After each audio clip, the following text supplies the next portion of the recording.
का मूल कारण त्रिदोषों का असंतुलन, समदोष, समाग्निश, समधातु बलक,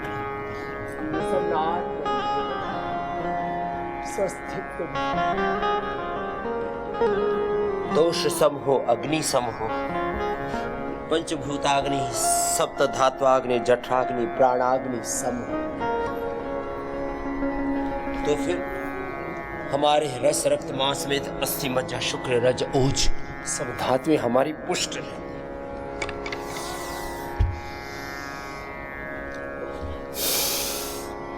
रोगों का मूल कारण त्रिदोषों का कारण का निवारण होने से रोगों की निवृत्ति तो सहज हो जाएगी। आहार निद्रा ब्रह्मचर्य त्रयोपष्टम्भा, इनकी गड़बड़ी और साथ ही साथ लेस फिजिकल एक्टिविटी, लेस योग प्रैक्टिस, लेस ऑक्सीजन सप्लाई और over eating, unhealthy eating, over thoughts, unhealthy thoughts, आहार में, विचार में, वाणी में, व्यवहार में, स्वभाव में, संबंधों में, आचरण में जब अवांछित अनवांटेड चीजें होंगी तो युक्ताहार विहारस्य युक्त चेष्टस्य कर्मसु युक्त स्वप्नावबोधस्य योगो भवति। रोगों के दो मुख्य कारण, एक आंतरिक और दूसरा बाह्य। रोगों का एक आगंतुक कारण होता है, बाहर के कारणों से रोग हो जाते हैं। बाहर का कारण क्या है? जैसे कल हमने तो दीपों के साथ दिवाली मनाई, हमने तो हवन के साथ शारदीय नवषष्ठी, श्री अजिक महालक्ष्मी की पूजा के साथ सब प्रकार का ऐश्वर्य हमारे जीवन में आए हैं। उसके साथ दीपावली का जो सनातन शाश्वत पर्व है उसको मनाया। किसी ने तो इतने पटाखे छोड़े, हे रात भर। किसी ने तो रात को 2 बजे इतना जोर का पटाखा छोड़ा, हमारी नींद टूट गई। मैंने कहा ये कहाँ छोड़ रहे हैं, जबकि हम तो जंगल में रह रहे हैं। शहरों की क्या हालत हो गई, रातों की नींद, दिन का चैन गायब हो गए। इतना प्रकाश पर्व पर लोगों ने प्रदूषण किया। थोड़े भोड़े पटाखे छोड़ लो भाई, थोड़े मोड़े तो ठीक है, चलो एडवेंचर एंटरटेनमेंट, लेकिन फिर उससे सांसों की आफत आ जाए, इमरजेंसी आ जाए। प्रदूषण, और ये तो एक है, फिर ऑटोमोबाइल का प्रदूषण, फिर एग्री वेस्ट का पोल्यूशन, फिर केवल वायु प्रदूषण नहीं ना, ध्वनि प्रदूषण, जल प्रदूषण, मृदा प्रदूषण और फिर शब्द प्रदूषण, प्रकाश का भी प्रदूषण। लो, ये जो लाइट का ओवर एक्सपोज है ना, वो बड़ा खतरनाक। फिर रेडिएशन अलग अलग प्रकार के, पॉल्यूशन, फिर एडल्टेशन, खाने पीने की चीजों में, घी में, तेल में, आटा में, नमक में, मसालों में, सब चीजों में ऐसी पता नहीं क्या क्या मिलावट करते हैं, लंबे लंबे श्वासों के साथ। बाहर का प्रदूषण, बैक्टीरिया, वायरस, फंगस, चारों तरफ रोग विकार घात लगाए बैठे हैं। कौन लगाए कौन बताए बाट, गुरु बिन कौन बताए, बड़ा विकट यह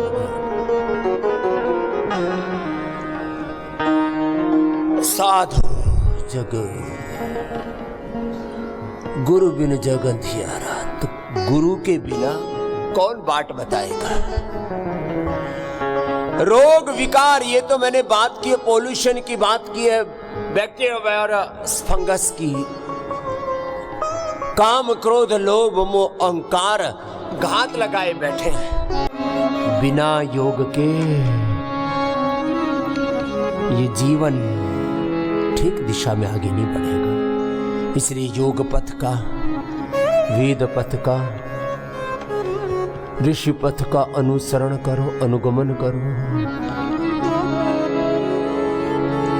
लंबे लंबे श्वास, तो बाहर के कारण हो या आंतरिक कारण, जेनेटिक रीजन से अंदर किसी की के फेफड़े कमजोर है तो जरा से पोल्यूशन में छींक कम छींक, जरा से पोल्यूशन में सांसें ऊपर नीचे अटक जाती हैं और कितने लोगों की तो मौत हो जाती है। जब मैं मौत शब्द बोलता हूँ तो एक गहरा क्षोभ अंदर होता है। अरे राम, कितने लोग दम घुटने से मर जाते हैं, सांस रुकने से ही मर जाते हैं।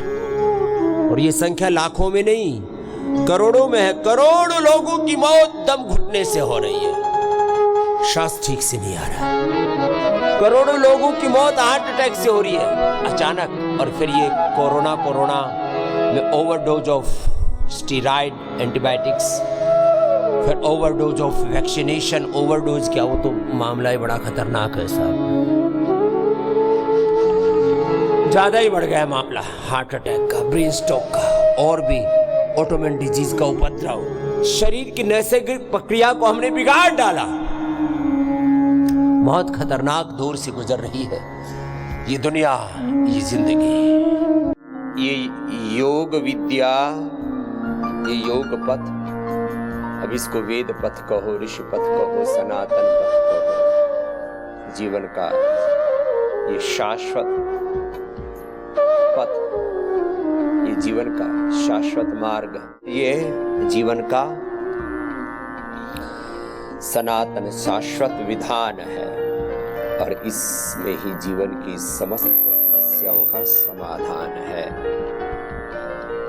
5-5 मिनट से लेकर के 1-1 घंटे मैंने प्राणायाम कराया और उससे पूरी जीवन का रूपांतरण कैसे घटित तो होता है ये मैंने स्वयं में और समष्टि के लाखों करोड़ों भाई बहनों में पाया।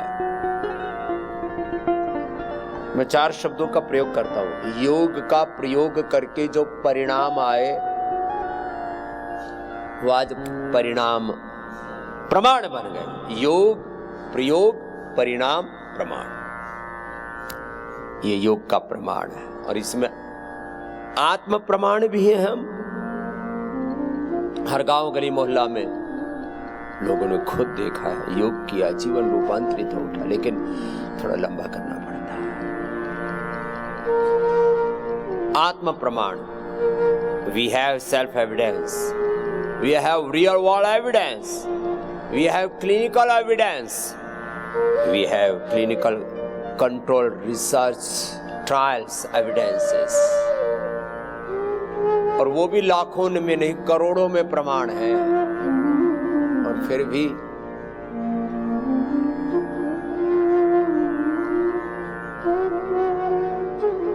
अज्ञान के कारण से, प्रमाद के कारण से, अज्ञान और अज्ञान जनित आलस्य, प्रमाद, अविद्या, न जाने क्या क्या करे, पूरी श्रृंखला है। मैं बार बार कहता हूं, कुछ भी करो तो देखो इसका परिणाम क्या है। What is the ultimate conclusion of this thought process, this work, whatever we are doing, the different works in our life, उसके अंदर एक ही बात का गंभीरता से विचार करो। इसका अल्टीमेट कंक्लूजन क्या, अंतिम परिणाम, परिणति क्या है। हर योग के संदर्भ में तो मैं बार बार कहता हूं, योग ही जीवन का कर्म है और योग ही परिणाम है। Yoga is the ultimate purusharth of our life. Yoga is the ultimate purpose of our life. Yoga is the ultimate achievement of our life. Yoga is the ultimate utilization of our life. Yoga is the ultimate destination of our life. Yoga is the ultimate destiny of our life. योग ही पुरुषार्थ है और योग ही प्रारब्ध है, योग ही परिणाम है। योग में ही जीवन की सारी समस्याओं का समाधान है। योग में ही आत्मनिर्माण है, आत्मनिर्वाण है। सब कुछ है, फिर भी न जाने कहाँ जगत छोटे छोटे आकर्षणों प्रलोभनों में फंस करके जिंदगी को तबाह कर रहा है। इसलिए आओ, इस योग मार्ग को अपनाओ। इस योग से क्या क्या नहीं होता, फिर भी मनुष्य न जाने क्यों नहीं योग करता। छोटे छोटे आकर्षणों में, प्रलोभनों में, छोटे छोटे प्रमाद में, छोटे छोटे अल्हड़पने में, और कोई कारण नहीं दिखता कि मनुष्य का ये पतन क्यों हो रहा है। मेरी बातों को 100% मान लो ना, दिक्कत क्या है। मैंने ये तो नहीं कहा कभी कि मेरी सेवा करो, मेरी पूजा करो, मेरे चरण पखारो। हम तो गुरु पूजा भी करते हैं, तो गुरु को भगवान का प्रतिनिधि, प्रतिरूप, मूर्त रूप उनका की साक्षात अभिव्यक्ति मान करके, शिव का रूप मान करके गुरु की पूजा करते हैं। हम तो व्यक्ति नहीं, व्यक्तित्व की पूजा के, चित्र नहीं चरित्र की पूजा के उपासक हैं। अब मेरी बात यदि तुम पूरी मान लो तो लाभ सुनो। आप देखना, ये जो हम सन्यासी तैयार कर रहे हैं, कर चुके हैं, इनमें जो बालक मेरी बात पूरी मान रहे हैं, वो आने वाले समय में इस युग की दशा और दिशा को बदलने वाले होंगे। इतना बड़ा विराट व्यक्तित्व इनके भीतर है। मैंने कभी जिंदगी में बेईमानी नहीं की। एक की बजाय 5 रोटी टेक गया। दिवाली पर 10 घरों से मिठाई आई, 2-2 पीस खाए। 1 किलो, 1-1 किलो, 2-2 किलो वजन बढ़ा मिलेगा, माप लेना। फिर अंदर जाकर के सब चक्का जाम, बाबा गैस बन गई, एसिडिटी बन गई। अब किसी को शुद्धि चूर्ण देना पड़ रहा है, किसी को त्रिफला देना पड़ रहा है। नाजुक प्रकृति के हैं, उनको अभयारिष्ट दे रहे हैं, कि किसी को सर्वकल्प कायाकल्प पिला रहे हैं। किसी का पेट जाम हो गया, किसी का मूत्र जाम हो गया, उसको गोखरू का पानी पिला रहे हैं, रिनोग्रिट दे रहे हैं। फिर शरीर में मीठा फाड़ फाड़ के निकलता है चमड़ी को। इधर सोराइसिस एक्जिमा लिकोडर्मा बढ़ गया। फिर पहले मीठा खाया, फिर खट्टा खाया, फिर उससे दर्द बढ़ गए। बोले बाबा जी तो चक्का जाम हो गया। मैंने कहा और ले ले मजे। अजी मैंने तो बस वो थोड़ी सी इमली, थोड़ा सा अमचूर, थोड़ा सा पेठे में थोड़ा सा ये डाल के खाया था, थोड़ा सा नमक खाया था, थोड़ी सी छाछ पी थी, लवण भास्कर आप ही का डाला था, हिंग वस्तक डाल के पिया था। अरे तेरे को कफ का रोग है, दही छाछ क्यों पी रहा है? लोग इसी में भटक जाते, लोग दही छाछ। बोले जी इसके बिना तो नहीं रह जाएगा। फिर मैंने कहा मर, वात रोग है तो दही छाछ, नींबू अचार, टमाटर, खटाई खाई तो बात खटाई में पड़ जाएगी। कफ रोग है तो चिकनाई मना है। अब किसको कौन समझाए? सांस रुका जा रहा है। एक योगानंद था हमारे गुरुकुल में, हलवा खा के मर गया, हलवा खा के मर गया, सच्ची बता रहा हूं। पहाड़ के ऊपर से लुढ़क गया। हमें गुरुजी ने भेजा, अरे उसको योगानंद को ढूंढ के लाओ। हमने पता किया तो ऊपर हलवा खा के पहाड़ के ऊपर से, ढोलक मत बजा, लुढ़का। ये भी मजा आ रहा है इसको।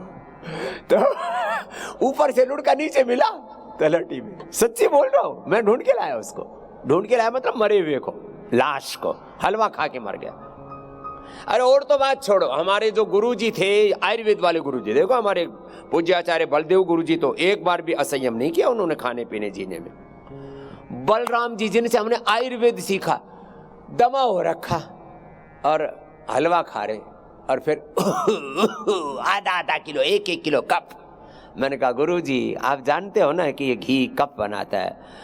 बोला बेटा जानता था, लेकिन ये जीभ मानती नहीं है, लपर लपर करती है। हलवा खा ले, पूड़ी खा ले, जलेबी खा ले, रसगुल्ला खा ले, लड्डू खा ले, इमरती खा ले, लपर लपर करती है। वो सच्ची बोल रहा हूं, उन्होंने हमको आयुर्वेद सिखाया, आयुर्वेद का बीजारोपण उन्होंने किया, बाद में तो बहुत महापुरुषों से सीखा हमने। हलवा खा करके वैद्य बलराम जी भी मर गए, योगानंद भी मर गया। अरे और छोड़ो, हमारा एक सहपाठी मर गया, वेद प्रकाश नाम था, भजन भुजन बहुत गाया करते थे, ले लो करेले टमाटर मटर फटर, पता नहीं कैसे अलग अलग भजन बनाया करते, और गोरखपुर में जाके मर गया। बताओ, एक बार तो आ गया था, हमने ठीक कर दिया था, यहीं रखा, पंचकर्मा षटकर्मा सब कर्म करवाए और शरीर शुद्ध कर दिया। अब हमारा पेट तो देखो पाताल लोक में, और उस वेद प्रकाश जी का पेट ऐसे, पढ़ते समय से ऐसे बहुत असंयमी नहीं थे, लेकिन अल्लड़पने में ऐसे ही खा लिया। जैसे हमारे भी 2-4 चेले हैं ऐसे, उनको वार्निंग दे रखी, मैंने कहा बेटा सुधर जा, नहीं तो तेरा वारंट कटने वाला है। अल्लड़पने में कुछ तो ऐसे ही खा पी, इसमें क्या है। और कुछ तो ऐसे कहेंगे गुरुजी मैं कुछ भी नहीं खाता, वो फिर भी मेरा हाल देखो। मैंने कहा बेटा ऐसा तो हो नहीं सकता। पिंगलो देवदत्ता दीवान भूंगते, देवदत्त पूरा मोटा हो रखा है, लेकिन दिन में नहीं खाता, रात को खाता है। तो बात खाने पीने की नहीं है, वात रोगों में, कफ रोगों में, पित्त की बीमारी है, मसाले खा रहा है, मिर्ची खा रहा है, और भाई जो खाना वही खा, सब चीजें सबके खाने के लिए नहीं बनी है, सब काम सबके करने के लिए नहीं है, सब पदार्थ सबके खाने के लिए नहीं है। शाकाहार मांसाहार वेगन ये 3 कैटेगरी बना रखी है, और कुछ तो सर्वभक्षी है, मांसाहार भी करते हैं, शाकाहार भी करते हैं, वेगन भी खाते हैं, सब कीड़े मकोड़े गधे घोड़े जो आया सब रगड़ जाते हैं। ये मांसाहारी शाकाहारी वेगन सर्वाहारी सर्वभक्षी ये नहीं। तो मेरे भाई बहन, एक बार भी आहार के स्तर पर अटकना नहीं, भटकना नहीं, जो अटका वही भटका। आहार के स्तर पर भटका, विचार के स्तर पर, वाणी के स्तर पर, व्यवहार के स्तर पर ऐसे ऐसे काम करते रहते हैं। उन्होंने 1000 बार कहा होगा बेटा ऐसा क्यों करते, ऐसे क्यों किया, गलती होगी गुरु जी, दोबारा नहीं करोगे ना, नहीं करोगे, फिर वही गलती बार बार। पहली कोशिश करो कि एक बार भी ना अटको और ना भटको। दूसरी कोशिश, एक बार गलती हो गई दोबारा उसकी आवृत्ति नहीं, इतनी दृढ़ता होनी चाहिए। सोचने के स्तर पर, देखने स्तर पर, सुनने के स्तर पर, खाने पीने के स्तर पर, जीने के स्तर पर, आहार के स्तर पर, विचार के स्तर पर, वाणी के स्तर पर, व्यवहार के स्तर पर, स्वभाव के स्तर पर, संबंधों के स्तर पर, आचरण के स्तर पर, चेष्टा के स्तर पर, शारीरिक तौर पर, ऐन्द्रिक तौर पर, मानसिक तौर पर, भावनात्मक तौर पर। एक बार गलती हो गई, फिर भूल होने के बाद बार बार भूल नहीं। जो बार बार भूले करते हैं उनका जिंदगी में कोई उद्धार नहीं कर सकता। साक्षात भगवान भी उसके सामने प्रकट हो जाए ना, उसको भी कहेगा हु आर यू, आप कौन है। ऐसी हालत है हमारी। तो आज ये संकल्प ले सब, ये होली, ये दिवाली, ये त्योहार पर्व इसीलिए आते हैं। कल मैंने सबको बताया था, व्रत लो, योग व्रती बनो। 1% लोग भी पूरे सनातन धर्मी नहीं है। सनातन धर्मी कौन है? जो चतुर्वर्णाश्रम धर्म का पालन करे, योग धर्म, वेद धर्म, ऋषि धर्म के अनुरूप ही 100% अपना जीवन जिए, जो भगवान राम की मर्यादा का धारण करे, भगवान कृष्ण के योग कर्म योग का धारण करे, भगवान हनुमान के सेवा धर्म का धारण करे, भगवान शिव की समाधि का धारण करे, माँ दुर्गा के शक्ति शौर्य वीरता पराक्रम का जो अपने जीवन में धारण करके अपने पूर्वजों की भांति जो जिए, वो सनातन धर्मी है। बाकी सनातन धर्म के नाम पर हमने अपनी इज्जत पर बट्टा लगा रखा है। एक सनातन धर्म का सन्यासी होने के नाते, ऋषियों का वंशधर होने के नाते मैं इस देश को जगाता रहूंगा, और जब तक पूरा देश न जागेगा तब तक लगा रहूंगा। एक दिन देश जगेगा, ये आशा और विश्वास है। कभी हम नकारात्मक नहीं सोचते। पूज्य स्वामी सोमानंद जी महाराज जी कहते थे, शिलालेख लिखा हुआ उन्होंने नूरगढ़ आश्रम में। जिसने क्षण को पहचान लिया वो विद्वान हो गया। ए हमारे पूज्य सन्यासी हो, सुन लो, जिसने क्षण को पहचान लिया वो विद्वान हो गया, ऐश्वर्यहान हो गया, ऋषित्व को देवत्व को पा लिया, सब कुछ। एक क्षण भी प्रमाद नहीं, एक क्षण भी। क्यों भाई? जिसमें बोले जिस रास्ते जाना नहीं उसको पूछना क्या और उसमें जीना क्या। एक क्षण भी अज्ञान नहीं, एक क्षण भी कोई संशय भ्रम भ्रांति नहीं। हटा दो उसको, भाग यहां से। तेरे लिए मेरे भीतर जगह नहीं है, ये मेरा रास्ता ही नहीं है। एक क्षण के लिए भी अज्ञान नहीं, एक क्षण के लिए भी अश्रद्धा नहीं, एक क्षण के लिए भी अकर्मण्यता नहीं, एक क्षण के लिए भी प्रमाद नहीं। सुख चाहिए दीनर जीवन में, कर ले तू योग प्रमाद न कर, जप ले प्रभु नाम प्रमाद न कर। योग गुरु भगवान की शरणागति में रहे, प्रमाद मत कर। तो कहीं पर भी अटकना नहीं, भटकना नहीं। ये अटका भटका का खटका, ये ना कोई अटकेगा ना कोई भटकेगा, तो सारा खटका खत्म। खट से खटाखट। आजकल तो राजनीति में खटाखट, झटाझट, फटाफट, पता नहीं क्या क्या चल रहा है। सब बावड़े बावड़े काम हो रहे हैं, लेना ही गंदे ना दे।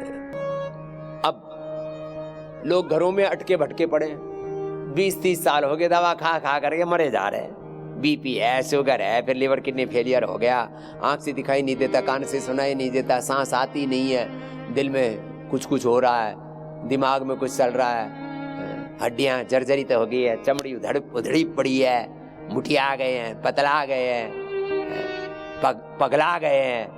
अरे बाबा बुरे हाल है, दरिद्र हो चुके हम लोग। लेकिन योग नहीं करेंगे, आयुर्वेद की शरण में नहीं आएंगे। मेडिकल स्टोर पर लाइन लगी पड़ी है। एक दिन मैं रास्ते से जा रहा देखा, मैंने कहा यार क्या प्रसाद सा पड़ रहा है। मैंने कहा थोड़ा गाड़ी धीरे करो। अरे साहब दवा खरीदने में लगे पड़े, जिसको देखो वही दवा खरीद शरीर को दवा खाना मेडिकल स्टोर बना लिया है। पसीने से दवा की दुर्गंध, मलमूत्र से दवा की दुर्गंध, शरीर में ऐसे सिंथेटिक दवाओं का जहर घोल लिया है हमने। दवा खा लेंगे ठीक हो जाएंगे। अरे दवा से कौन ठीक हुआ बताओ तो, एक का नाम बता दो जिसने BP, sugar, thyroid, asthma, arthritis, liver, kidney, heart, brain cancer को ठीक कर लिया हो दवा खा के। नहीं होते ठीक, फिर भी खाए जा रहे। कोलेस्ट्रॉल की दवा खा लेंगे। हाँ, पहले घी खाएंगे, हमने घी खाया है और अभी भी खाते हैं, थोड़ा सा खाते हैं, अभी ज्यादा नहीं खाते। अभी कोई चैलेंज देकर के खिलाए तो अभी भी, पहले तो 1 किलो तक की ताकत थी, अभी भी आधा किलो तो मक्खन और 250 ग्राम कम से कम सोमेश्वर की तरह। एक हमारा ऐसा बच्चा है, वो जब मौका लगे तब घी पीने की फिराक में रहता है, जरा सी नजर हटी और आधा किलो घी पी जाता है। और मैंने कहा बेटा अब तू मोटा हो गया, अब ज्यादा मत पिया कर। एक दिन हमने पी लिया, ऐसे ही कार्यक्रम में दिखा रहे थे, मैंने कहा घृतपान किया जाता है। 1 गिलास घी पी लिया 250 ग्राम। हमारे बापू ने 1 किलो पी रखा था। तो हमने कहा हमको कुछ नहीं। बाद में लोग फोन करके पूछ रहे बाबा जी ठीक ठाक तो, उनकी ये 250 ग्राम ही तो पिया, आधा किलो तक की कैपेसिटी है। लेकिन उसको पचाना भी आता है। 1 किलो 2 किलो एक साथ में कम कर देते हैं हम वेट।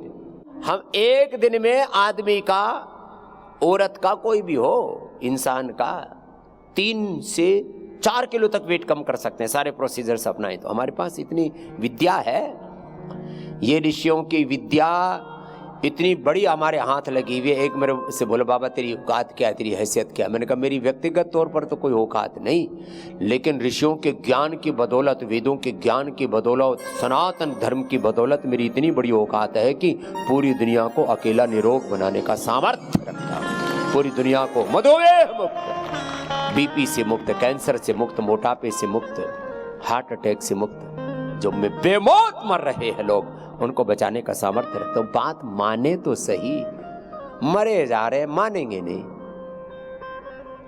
पूरी दुनिया को स्वास्थ्य, पूरी दुनिया को सही शिक्षा सही चिकित्सा, सही जीवन दर्शन देने का। योग का ही मार्ग सही है। वेद का, सनातन का मार्ग ही ऐसा है जिससे पूरी दुनिया सही रास्ते पर आएगी और हम लेकर के आएंगे। ये प्रतिज्ञा है हमारी, ये प्रतिज्ञान है हमारा, ये हमारा स्वाभिमान है, यही हमारे ऋषियों का ज्ञान है, यही वेद का ज्ञान है।